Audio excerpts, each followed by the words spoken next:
তো বন্ধুরা আমি কিন্তু প্রথমবারই বানাচ্ছি খাস্তা। এর নাম কি আমি তো ভালো মতো জানিও না, তোমাদের এর নাম যদি জানা থাকে তা কমেন্ট করে জানাও। আমি তো জানিই নেই, আমি তো খাস্তাই বলি। তা প্রথমেই কিন্তু আমি ময়দাটা ঘি দিয়ে রিফাইন দিয়ে একসাথে গরম জল দিয়ে হালকা গুনগুনা জল দিয়ে কিন্তু মাখিয়ে রেখেছিলাম। তারপরে একটা বাটির ভিতরে একটু সামান্য রিফাইন তেল দিয়ে ময়দাটা দিয়ে মিক্স করে রাখিছিলাম। আর হলো আমি শুকনো ময়দা রাখিছিলাম যাতে কি বেলে বেলে এরপর একটার পর একটা দিয়ে, আর শুকনো যেটা গিলা করে রাখিছিলাম ওইটা দিছি, তারপর শুকনো পেস্টটা দিছি, তারপরে আরেকটা বেলে ওর পরে দিছি। পরে দিয়ে যে দেখতে পাচ্ছ ভিডিওতে কিন্তু সব কিছু আছে ওতে।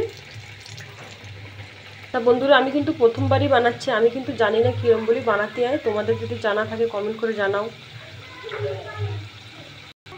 তা লাল লাল করে কিন্তু ভাজা হয়ে গেছে, এবার উঠে নিয়ে চিনির চাশনিতে দিয়ে দেবো। তো এই যে চিনির চাশনিতে দিয়ে দিচ্ছি।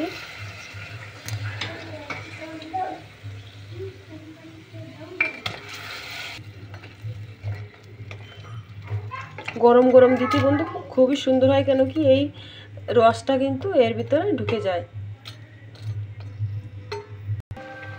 আবার দিয়ে নেবো। তো বন্ধুরা প্রথমে যে করে আমি খাস্তা দিছিলাম এই যে উঠে নিচে দেখতে পাচ্ছ রসে পুরো ভরে গেছে, একদম পুরো রসিলা হয়েছে বন্ধুরা।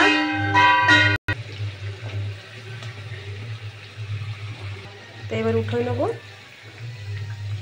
দিয়ে দেবো চাশনি ভিতরে।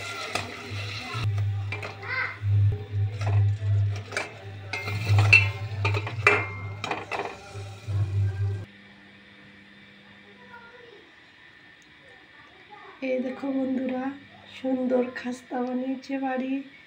আপনাদের সবাই বাড়ি এরকম বানাইয়ে খাবেন। দেখো কত সুন্দর রস টপ টপ আসছে, রস টপ টপ করে পড়ছে। দেখো সুন্দর খাস্তা। আমরা আজকে না বাড়ি খাস্তা বানাচ্ছি। খেয়ে দেখো কত সুন্দর। এখন খাবো না, এখন দাঁড়াও।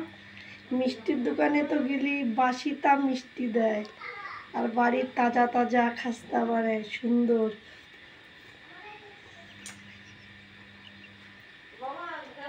আপনারা সবাই খাবেন, ঠিক আছে? এ দেখো তাজা খাস্তা, খেয়ে দেখো খুব সুন্দর বানিয়েছে।